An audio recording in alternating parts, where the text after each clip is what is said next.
Salut tout le monde, on se retrouve aujourd'hui pour parler du film Une vie ou l'autre disponible sur Netflix. Tout commence lorsque Nathalie, une jeune diplômée, réalise un test de grossesse. Mais au lieu d'avoir un résultat de test, nous allons avoir deux timelines. Donc la première où Nathalie est bien enceinte, donc c'est positif, elle va avoir un bébé.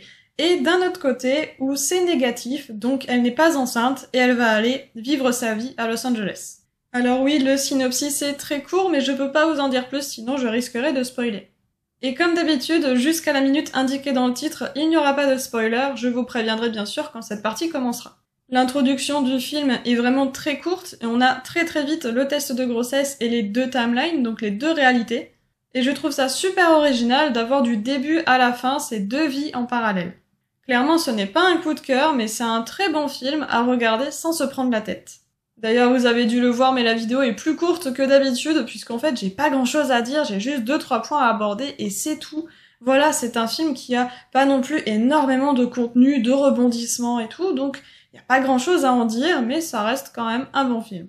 Au début du film, quand on voit les parents de Nathalie, j'ai tout de suite pensé que ça allait être un film drôle, puisque ces deux personnages sont quand même assez drôles, donc surtout durant la scène où on les voit, donc la toute première scène où on les voit, j'ai trouvé que c'était quand même assez comique et je m'attendais à un film drôle, eh bien pas du tout.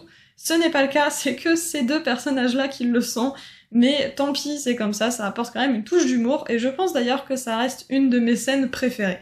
On va passer à la partie avec spoiler, et oui, déjà, donc cette vidéo va être très courte, mais il y a aussi le problème que je ne peux pas dire grand chose, sinon je vous spoil, et que comme il n'y a pas beaucoup de contenu dans le film, ben je peux pas dire grand chose. Donc comme d'habitude, n'hésitez pas à mettre un petit pouce en l'air si cette vidéo vous a plu, à vous abonner et à laisser un petit commentaire, et on passe à la partie avec spoiler.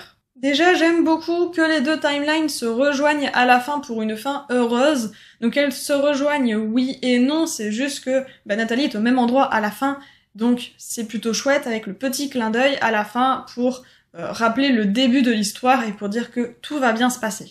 C'est plutôt chouette aussi que Nathalie ne finit pas avec le même garçon et que sa vie n'est pas identique dans les deux timelines. Bon après c'est logique aussi puisqu'elle a quand même un enfant, donc ça ne peut pas non plus être identique, ça ne serait pas logique. Après j'ai trouvé ça un peu trop facile pour Nathalie d'avoir une vie aussi parfaite, puisqu'au final à la fin elle est artiste dans le domaine qu'elle voulait, elle est reconnue, donc que ce soit avec sa vie à Los Angeles ou non. Après c'est le but aussi du film de montrer que peu importe le résultat du test, tout ira bien et qu'au final elle a la vie qu'elle voulait. Après c'est vrai que je ne suis pas très fan des fins qui sont trop parfaites, trop heureuses. Après, ce que j'ai trouvé dommage aussi, c'est que Gabe disparaît totalement dans la timeline où il n'y a pas de grossesse. Pourtant, je pensais que c'était un super bon ami de Nathalie, vraiment qu'ils étaient inséparables, et pourtant, apparemment non, puisqu'il n'est plus présent. Surtout que en parallèle, on a quand même la meilleure amie de Nathalie qui est là dans les deux vies, donc dans les deux vies parallèles, donc je trouve ça super dommage que Gabe ne soit pas présent également. Dernier point que j'aimerais aborder aussi, ce sont les dessins de Nathalie, donc que ce soit les petits dessins qui sont sur les cartes, ou alors même le court-métrage qui passe au cinéma. Je trouve qu'ils sont magnifiques et que ça ajoute vraiment une petite touche en plus au film, touche qu'on n'aurait pas si Nathalie faisait un autre métier dans le film, donc c'est plutôt chouette, voilà, on a cette petite touche en plus, ces petits dessins un peu partout, et voilà, c'est très plaisant à regarder.